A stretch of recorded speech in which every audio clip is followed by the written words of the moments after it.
Good morning. I can feel the excitement because the highlight of the day is coming up, and I am, of course, talking about lunch. So I will do what I can to get you there on time. Also considering that one of the panelists has to actually leave at 12:30, so please keep that in mind. The way I'm going to do this, I'm going to very, very briefly just introduce the panelists in no particular order. They are going to join me here at the stage.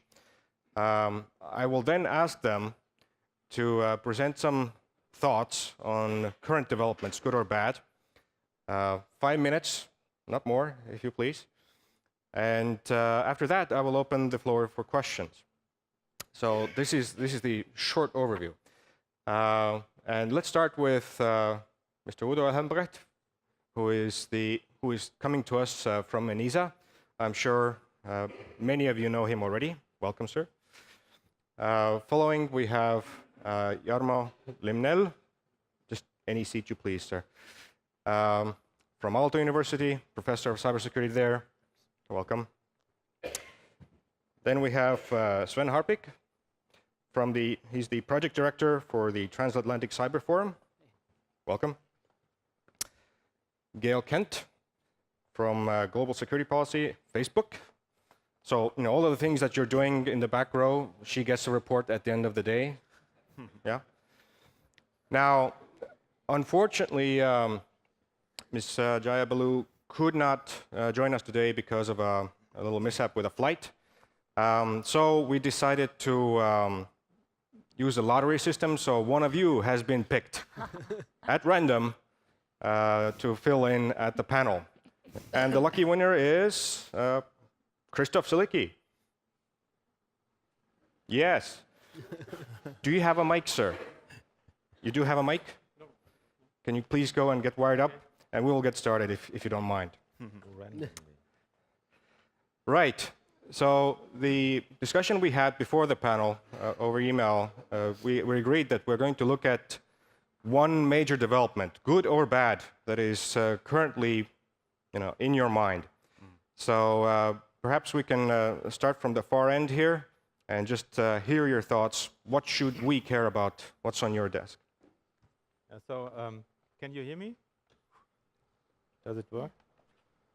Does it work? Okay, thanks a lot. So a warm welcome from my side. I'm not sure if it was really randomly with Krzysztof or a hack of the number random generator. No comment. So, but I'm happy that he, as vice chair of our ENISA management board, is here. Thank you very much, sir. I think it was very interesting when we had this speeches this morning, also this video of the Estonian, which really covered a lot of things. And maybe I start here because when you look into the cybersecurity, the cyberspace, I think for the, let's say, the last couple, 3-4 years, it's really something where this topic became awareness on top political and CEO level. Yeah?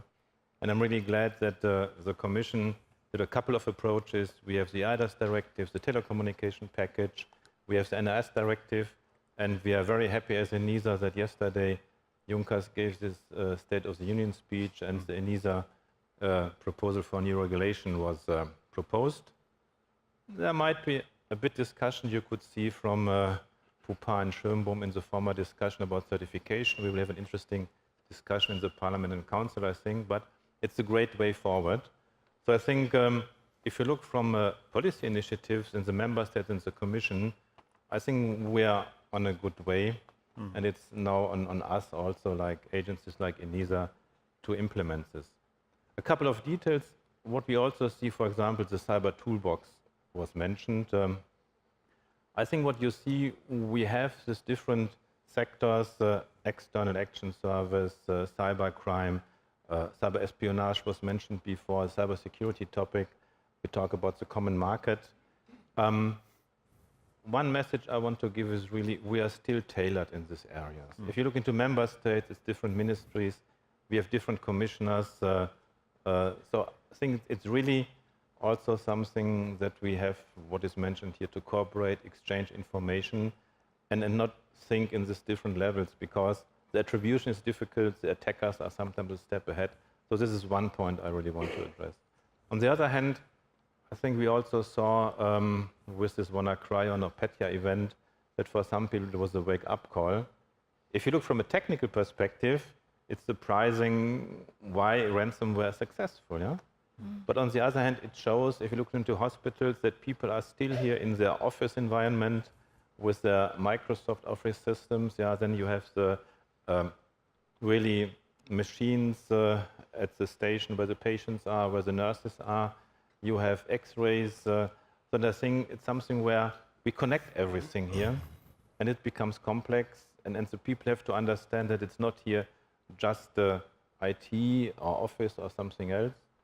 If you look into the industry, I think it's the same. The biggest thing is we connect now everything. Internet of Things was mentioned. The Mirai botnet attack last year, it also showed that it's something where botnets are not of the world, just new technologies are there.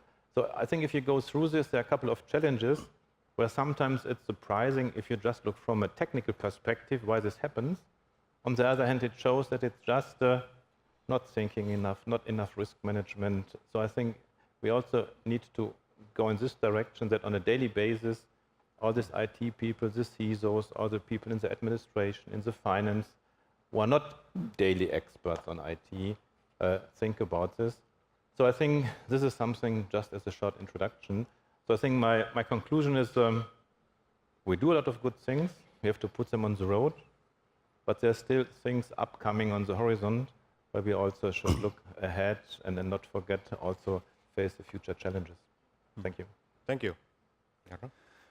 Thank you very much, and thank you also for the invitation. And I really have to say, coming from 80 kilometers north from Tallinn, that thank you, Estonia. You are doing extremely important job promoting these digital and cybersecurity issues in the European Union at the moment, and especially increasing the political commitment on these issues, because we often forget that cyber domain is primarily a political domain. But I think when I have been once again listening this morning, very good speeches, and watching you, I think we share one problem here. It's the look on your face. What I mean, I think there are so many familiar faces in the audience at the moment that you know what I mean, that when you go to these digital conferences and technological events, you hear extremely good speeches about the innovations, about these remarkable digital opportunities of this century. And then comes time to speak this cybersecurity guy, and the atmosphere goes down. I really mean this. Yeah. Because cybersecurity and security overall has much too much like a negative label. I have been working with security issues more than 20 years, and I don't like to be this pessimistic guy, only telling you that we have these threats, risks, and no, you can't do that because they are so sophisticated nation state that can ruin your system. I think that's wrong approach. I think we should all be like a positive security, cybersecurity ambassadors, sending the message that actually security, cybersecurity is an enabler. It's an added value component in the digital Europe. So now I see some smiling faces, very good. But coming from Finland, I'm going to be back serious once again. Usually, we cybersecurity people are being asked that what keeps you awake at night? Well, my answer is my children. But if I'm thinking about cyber point of view, I think there is one issue that very much worries me in the cyberspace at the moment. And especially being a professor, I have to understand the past, the present, and especially trying to understand the increasing trends, what will happen in near future. And what I'm talking about here is in the heart of our democracies. It's integral part of hybrid influencing, cyber-enabled hybrid influencing. And what we have seen, I think it's very worrying. I'm talking about the security and cybersecurity of our elections. The elections where we are voting, where we are selecting our political decision makers, and we have clear indicators that there are foreign nations trying to affect our election systems in different cyber ways, breaches, leaks, information influencing, fake news, and so on. And my estimation is that this influencing will continue and will be increasing in the coming years. And this is something what we really have to take seriously in whole Europe. Thank you. I realize I failed to properly introduce our lucky winner of the contest. So Krzysztof is the Deputy Chair of the ENISA Management Board, and he's also the Technical Director for the Polish Research and Academic Computer Network. So any thoughts, please? Thank you very much. I will give you a little small update. So from 1 week, I changed my position. I am working for Ministry of Digital Affairs as a Vice Minister responsible for cybersecurity. It's a new challenge for me. Good morning, everybody. I'm very grateful to have the opportunity to be on this conference and listen to all that very interesting presentations. I was not expected to be the winner and have the opportunity also to speak on this panel. But it is really the topic which is so important from my view. I'm in this area for many years, and what we call the threat landscape and the situation in cyberspace, it's very important topic to understand properly. And from the national point of view, in all member states there are cybersecurity centers, CSERTs that are doing analysis, producing reports, annual reports or quarterly reports. And of course in Poland there's also some reports of that kind. For instance, CERT Polska, one of the CERTs, the oldest CERT in Poland, is producing the annual report. And when I'm reading that kind of report and reading that there are the trends of growing trends of death or other threats in my country, I'm also asking, well, is this trend, are the trends similar to trends in other countries? And what is the overall view or the situation in EU? Just to compare, if we are observing similar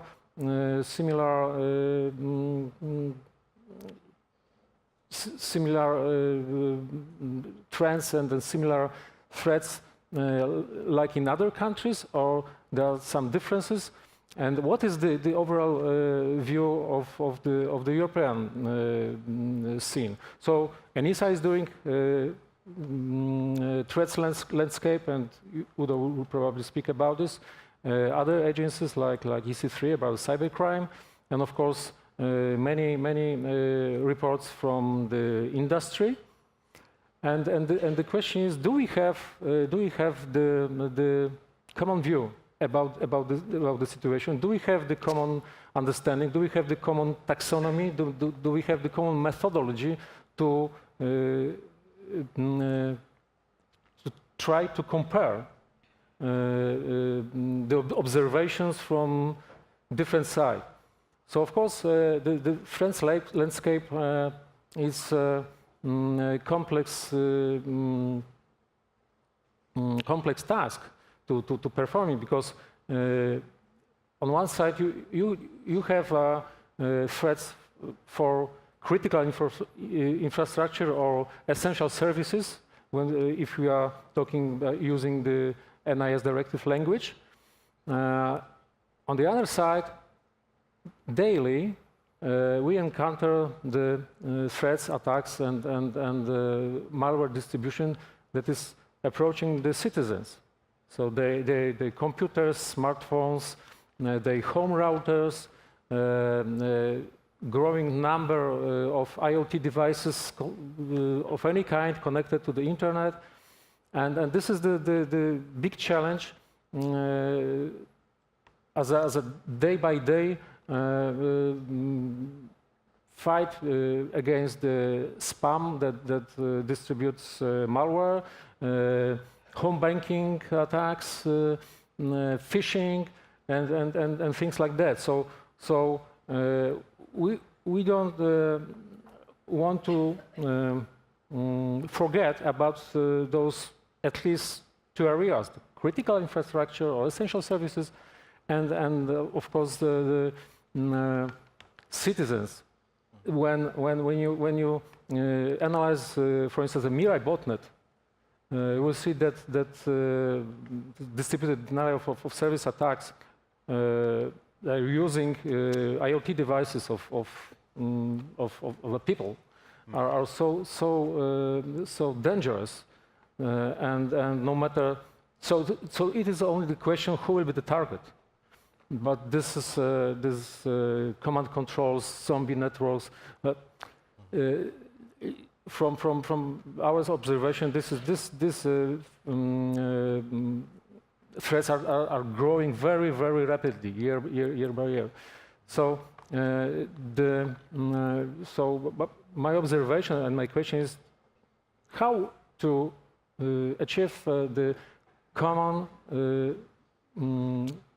detailed situational view of threat landscape for Europe, for the European Union, taking into consideration all areas: civilian, critical infrastructure, cybercrime, and even maybe hybrid threats and things like that.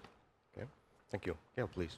First of all, thank you very much for inviting me to Tallinn. It's fantastic to be at this conference and to be on such a great panel, and I'm proud to be representing Facebook here. You asked us to talk about the most significant development that we see in the EU cyber threat landscape, but it's also one that, and I look at the world, it's also one that I think we see globally, and it very much builds on the points that you're making. Cyber threats now impact on all our different realities, so it's no longer that we can just concentrate on the Stuxnets or the WannaCries of this world that focus on critical national infrastructure. We know that our everyday lives are absolutely impacted upon, and that can be, our love lives or romance frauds. It can be online shopping, online banking by fraud and data theft, and yes, it can also be on our democracies, and we obviously all understand that. And I think that's something that we see every day in Facebook. We see attempts on our infrastructures, we see attempts on our systems, and we see attempts on our users. So we're doing an awful lot, and we continue to try and get better and better to provide various different levels of protection and to help our users protect ourselves. But I think that this development in the cyber threat landscape also brings us to an opportunity that we have to take, particularly as we will see this grow as the Internet of Things develop and as the shape and size of all the different threats will no doubt evolve more and more. And I think that opportunity has got two sides to it. One, it means that we absolutely have to work together, and we've got to really understand the complexities and the different realities of the cyber threats. And that's by also understanding the global nature of it and the constantly evolving nature of technology and crime. And I think one of the areas that particularly is illustrated at the moment is about having an open and honest debate about encryption and what that means, both in cybersecurity but in the wider security landscape. And I'm particularly grateful for the Estonian presidency and the Commission on the work that they're already doing in encryption. and also the fact that it's highlighted in the cybersecurity strategy that came out yesterday. And the other element, the other opportunity that I think that we need to take is looking again, and it's something that all of you have mentioned, looking again at the communities that we are trying to protect. And it's about understanding that we have to provide easy to use and flexible solutions. It doesn't matter if that's for a medium-sized government department, or if it's for a small business, or if it's for a user. We can no longer be expecting everyone to be cybersecurity experts and looking at things from a very academic viewpoint. We can't be expecting them to be able to understand software flaws in the way that the experts do. So just to sum up, I think that because we are seeing this development of cyber threats affecting all different parts and all different shapes and sizes of our lives, we have to be taking two opportunities. One is the one to work together as a cybersecurity community, and I think that, and Arnie pointed this out in the previous discussion, that's often talked about in theory, and it absolutely has to become a reality.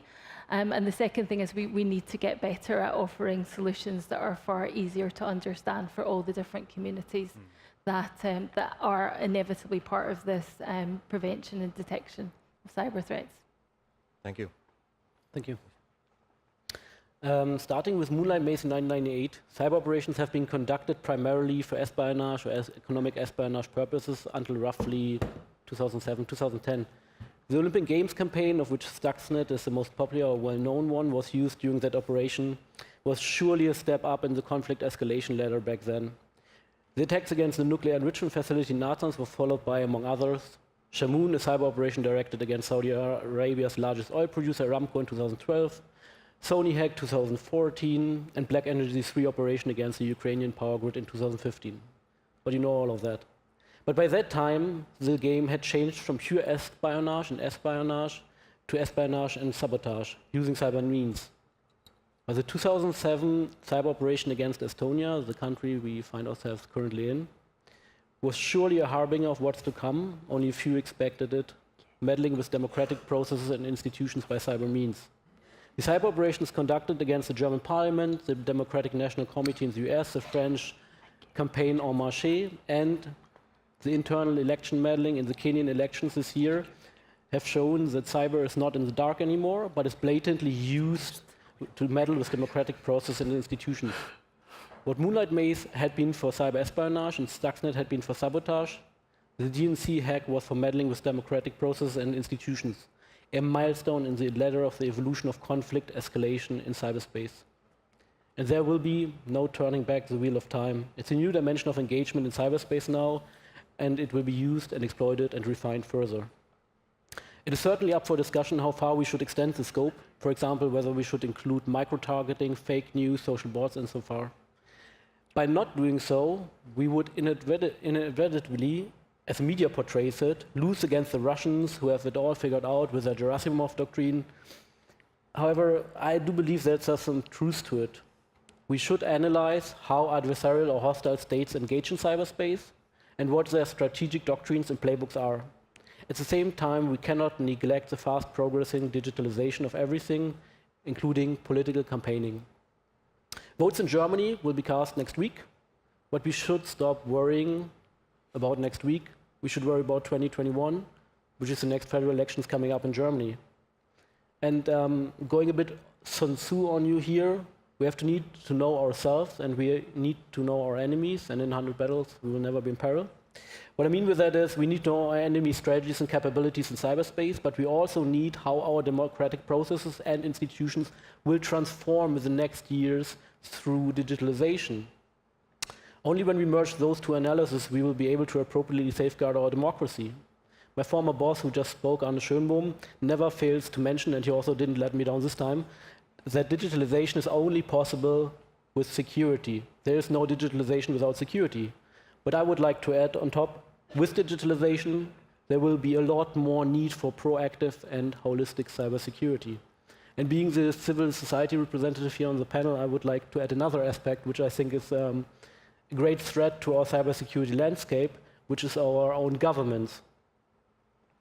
And what I mean by that is government hacking or lawful hacking by law enforcement agencies and intelligence security agencies. It is supposed to tackle the going dark problem of criminals increasingly relying on encryption for data and communications. But we figured out weakening encryption and government-mandated backdoors are not pragmatic, so we're not going to do that, which is a good first step, because it weakens the overall state of information security in the economic sector and civil society. Because weakening encryption-mandated backdoors are not useful, the new kid around the block seems to be lawful hacking. Exploiting vulnerabilities in devices and services, security agencies will be able to access our smartphone, laptop, and our cloud storages. But it seems like an awful idea from the privacy perspective. I think we should focus on the national security perspective, and even from that perspective, it kind of looks horrible if left unaddressed. In order to conduct successful lawful hacking, you would need to know vulnerabilities. This is not so much of a problem if those vulnerabilities are already known and fixed by the vendor, but if they are less known or not known at all, it becomes worrisome. And when agencies like the CIA or the NSA, in that case, stockpile these vulnerabilities to somehow use it against criminals or terrorists later on. And don't forget, Petya and WannaCry were mentioned earlier already, and these malware outbreaks were based on vulnerabilities supposedly safeguarded by the CIA and the NSA, the most powerful intelligence agencies on Earth. They couldn't safeguard them, and we all know what happened next. As long as security and intelligence agencies keep those vulnerabilities under the wraps with little to no oversight and management, there's no hope that the respective vendors will be able to fix them and increase cybersecurity. That in turn means that the devices and services which are affected by those vulnerabilities can be exploited by everyone, hackers, criminals, and foreign intelligence services. And of course, these devices and services are not only used by criminals and terrorists, they're used by government officials, senior officials, CIOs of our biggest companies. So as long as the vulnerabilities are not fixed, our law enforcement agencies might be able to access criminals' phones, but other intelligence agencies are also able to access the phones of our politicians, senior staff members, and CEOs. If governments decide that government hacking is a prudent tool to counter going dark challenge, and personally I do not think it is, then they need to establish a working vulnerability management process with respective oversight. For without it, there will harm the state of information securely and severely, and therefore weaken the state more than it actually enhances the security or the public security or national security of the state by persecuting crimes. And this is just one aspect of government hacking that is potentially dangerous. As with several aspects of cybersecurity, the EU level needs to assess government hacking and, if deemed necessity without alternatives, design a framework for its prudent conduct, including an oversight and management mechanism for vulnerabilities and responsible disclosure, as already mentioned earlier.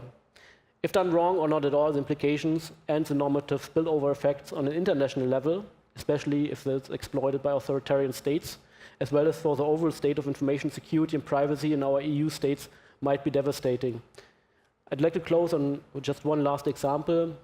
The hate speech law, which was passed in Germany, which is basically trying to limit the amount of hate speech on social networks, for example, like Facebook, is currently cited in the Duma, in the Russian government, in the Russian parliament, as one of the bases for their new law to increase censorship on online platforms. So what can we argue? We can't argue with them, say, stop doing that, because they will point at our law and will say, hey, guys, you started it first. So we have to be aware of those normative spillover effects, even if we do national legislation, much more if we do frameworks and regulations on the EU level. Thank you very much. So while you are warming up your questions, let me ask something that is inspired by Jarno's comment about what keeps you up at night. Mm-hmm. I think the answer you gave is correct. Children do keep us up at night, not only because they might be crying or sick or something, but we have to worry about what do we tell them about this thing we do. Absolutely. Because we cannot explain them with bits and bytes. It's too early for that. So if you could please comment, what would you tell your child, how to begin their life in this environment? Well, first of all, I would say that obey your dad. That's very important. I think you agree. But actually, if you allow, very shortly, I just finished a large research in Finland where we tried to find out what the Finnish young people think about the security and the future of this, the opportunities and the threats and risks. And one, I think, very important outcome of that research was that the young Finnish people, and I would say that same goes for Estonians as well, didn't separate that there are physical security issues and then there are these cyber issues. These cyber issues and this digital world is like very natural for them. So I think it's a little bit hard for us dads to advise them, because the starting point to live in this today's reality is a little bit different than ours. For them, this digital reality, all the risks, all the opportunities, it's very natural for them. They take it it's like it has always been there. Please. So I'm not a dad, but I am a mother. I've got Obey your mother. yeah, I have a 10-year-old and a 6-year-old, and I have learned probably as much about this from them and just thinking about their development. So exactly answering your question, I think, than I have from 25 years of professional experience. And I think that for me, and it's interesting watching how the British education system is dealing with this, it's not about rote learning. It's not like the Green Cross code, look left, look right, then cross the road. It's not as straightforward as that. So for me, it's not a one-off conversation, it's a continued conversation, and continually talking to them about security, what they need to be thinking about online. And it's also, secondly, it's about being there with them. So it's like modeling the correct behavior. So not giving them your password and your PIN, explaining why you're keeping it secure, but also taking an interest in what they're doing online. So it's it's doing that journey with them rather than just a one-off. But I would absolutely agree. It is, I think the thing that keeps me up at night is how do we better get across to, for Facebook, to 2 billion users, why this is really important and what they should be doing to protect themselves. Because I think for so many people, cybersecurity is somebody else's problem. It's not theirs. Thank you. Any others? Yes, please. In case of kids and safety for children, it is important, as everybody knows, to build and invest on awareness. But I'm not gonna talk about the awareness for young people, because it's obvious. I would like to just somehow provocatively say that we, as a parents, should also try to be aware what our kids doing, because I was observing for many years that there are. I have a daughter and son, and there's a 3 years difference between them, and it occurred that even between them are differences in how they are using internet, how they are using devices, how they are feeling the threats, and how they are reacting. So first of all, my tactics was first of all to learn from them. What are their behavior? They just asking questions. Are you feeling safe? Do you see any threats if you are using this and that? And just start to learn how they are operating, what they know about the threats, and what are the approach to behave safer. And of course, there are many campaigns, very successful. There were very successful campaigns in media in Poland. There's one which was, I believe, 10 years ago, and everybody remembers this spot. It was so well done,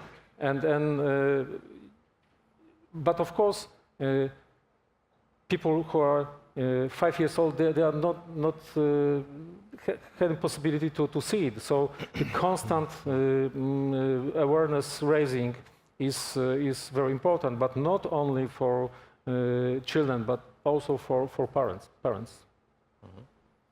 Thank you. Please.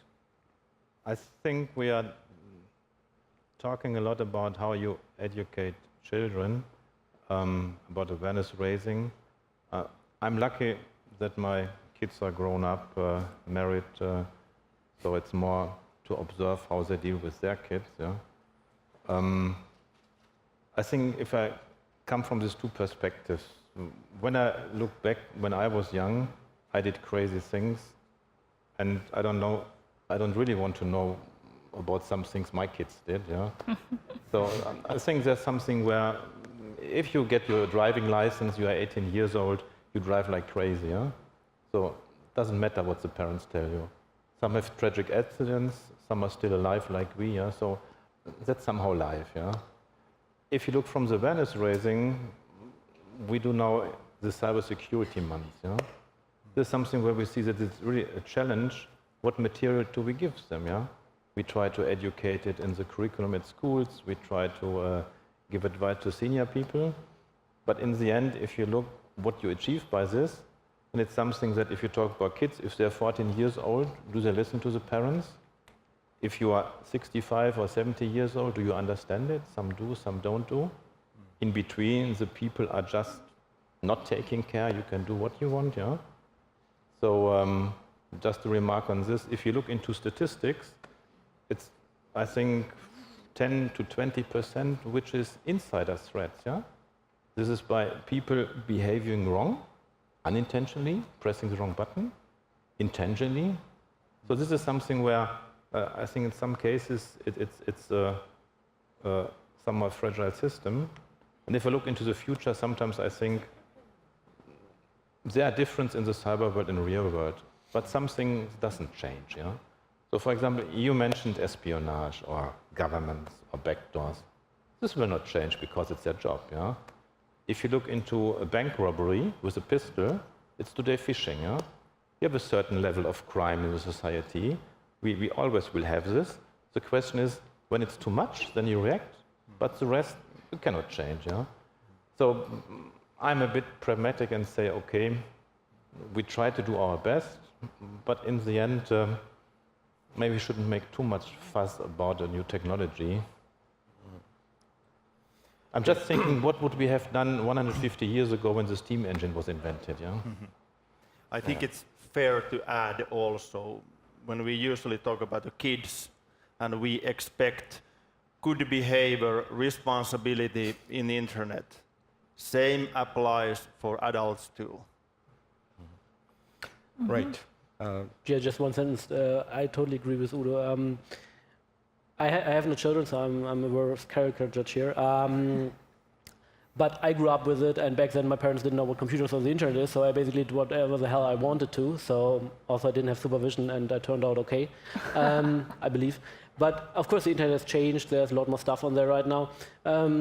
I totally agree that it has to be tried out, and similar to the real world, you have to make your own mistakes in a lot of things. There's only one thing that I would actually kind of tell my future children, which would basically be, if you put it on the internet, it will stay on the internet. It's more a privacy question than a security question, but this is, I think, the most important aspect of it. Everything else, well, don't let them use your business computer, apparently, because then they can screw up their own tablets, their own computer. Nothing really bad will happen there, but just be cautious about what you're going to put on the internet. It's going to stay there, and the right to be forgotten is there, okay, but yeah, it's going to stay there. So.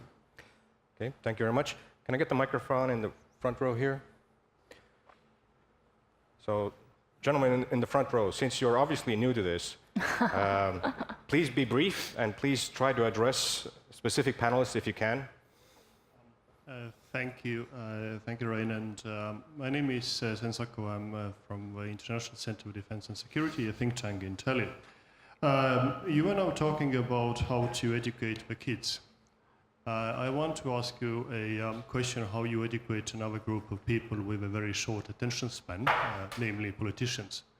And what I mean by that is that so that they would not consider this issue of cybersecurity to be something what the techies do, but it's actually their responsibility. But they do not consider that to be a boiler room issue, but a boardroom issue. So that we will have actually conferences where the politicians go, which actually would deal also with cybersecurity issues, and not have a separate conferences for that.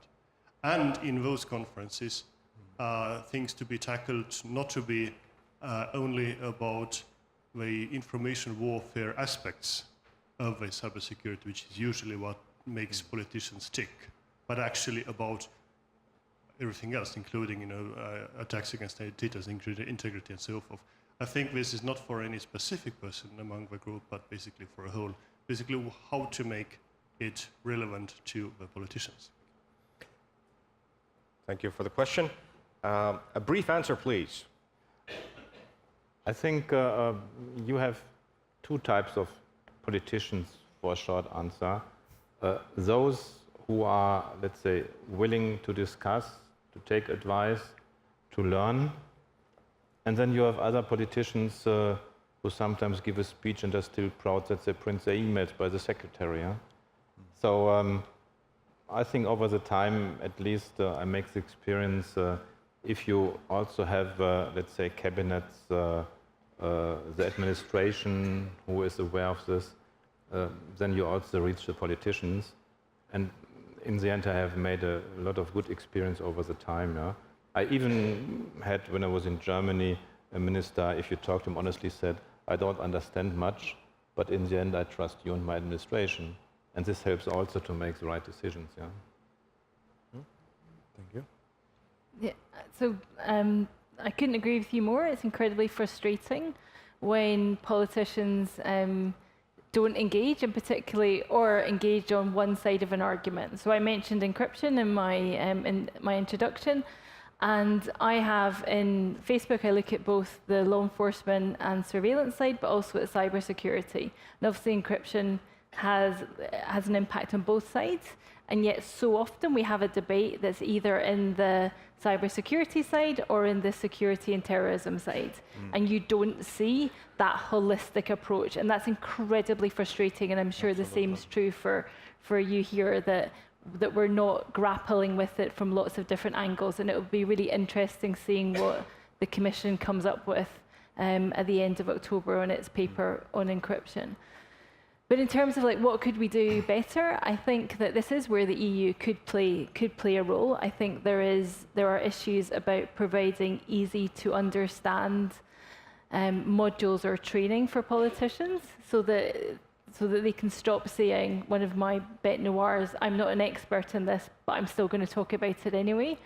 So that politicians can get to the point that they can understand the basics, and more importantly, understand that it is relevant to being a politician in the 21st century. I would say if it's you, then be patient and be constructive. That pays off. But I really like one of the ideas that they have in the United States, which is basically a tech policy fellowship, where techies get 1 year or 2 years or 3 years stint as a staffer of the member of the parliament, and they're added on to their staff and help explain all these technical issues because they have a lot of technical background, and they help to create that bridge, and they're not partisan. They're not like someone from a company coming in saying, here you have to vote for that, it doesn't matter why, or I explain to you why, but you have to vote for that. It's more like, okay, I'm your staffer now, I understand all this techie stuff, and I'll translate that for you, I'll help you to understand that, I'll be patient with you, and kind of sponsor tech fellowships might be a great idea. Okay, do we have another question? There's a question over there.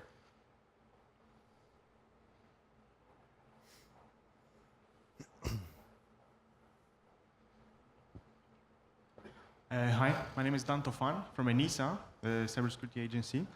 I have a question mainly for Facebook, but I wouldn't mind hearing answers from the other participants. So in recent years, the EU has made significant developments in the area of combating cyber threats and cybersecurity. GDPR, ENISA directive, and now yesterday the new package. What do you think of these improvements? Do you think it's enough? Is this a challenge for you, for the industry? So I think the EU, first of all, has to be congratulated in grappling with some incredibly complicated areas and going into the amount of detail that it does, both in terms of the GDPR and the NIS directive and now the cybersecurity directive. And I think from an industry perspective, it's welcome. It's particularly welcome because one of the issues that we have is looking at how do we address legislation in the world in hundreds of different countries. So the fact that the EU is looking at it across the entire community is incredibly helpful. What is difficult is when you end up with not looking at the different building blocks altogether. So one of the concerns that I have with the NIS directive and the GDPR, and I am not the person in Facebook that concentrates on the GDPR, is are those going to work together? Are there going to be contradictions, particularly on what we should be reporting to whom and when? And I think the same will be true with anything that comes out of the cybersecurity legislation. And then also how different member states implement it differently, if that's going to be contradictions.